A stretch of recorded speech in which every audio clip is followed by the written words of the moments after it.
عاملين ايه الاخبار؟ يا رب تكونوا كويسين وبخير بصحه تمام. طبعا يا جماعه سوري جدا. عمو ده رمز للانسانيه والله العظيم بجد يعني.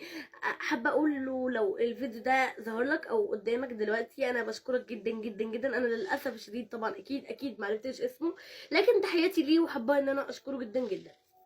كنا يا جماعه في الميكروباص تمام. كنا في الكنبه مش لازم يعني الكنبه الاولى اللي هي جنب يعني اللي هي ورا السواق على طول تمام. ففي هنا انا كنت ناحيه الباب سوري، انا كنت ناحيه الباب وعمو كان ناحيه الشباك. فانا كنت نازله، هو قصدي كان عمو نازل. فتوقعوا يا جماعه عمل ايه؟ هو عمل ايه عشان ما يقومنيش؟ تخيلوا كده، انزلوا اكتبوا بسرعه في الكومنتات قبل ما اقول لكم. فهو كان نازل، فانا قلت خلاص اوكي ماشي عادي انا هنزل مفيش اي مشكله، انا عادي تمام مفيش اي مشكله ان انا انزل واطلع تاني. فيا جماعه تخيلوا لقيته عمل ايه؟ لقيت عمو عشان ما ينزلنيش نط من الشباك. انتوا فاهمين الموضوع؟ انا قاعده كده اللي هو انا حصل ايرور في دماغي اللي هو انا ايه. انا من لما استوعبت يلا يا عمو اوكي انا فتحت الباب يلا هننزل خلاص اتعديت انا هنزل. عمو فين؟ ببص جنبي مفيش عمو مش موجود. فحابه ان أنا طبعا هو عمل كل ده يا جماعه عشان ما ينزلنيش. حابه ان انا اشكره جدا جدا جدا.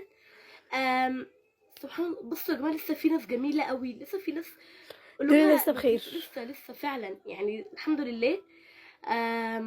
وحابه ان طبعا تحياتي ليه واشكره جدا جدا جدا وبحبكم قوي. حابه ان انا احكي لكم، حبيت ان انا احكي لكم الموقف ده عشان نتعلم منه بجد، نتعلم منه ونفهم. بحبكم قوي، يا رب يكون الفيديو عجبكم. باي باي.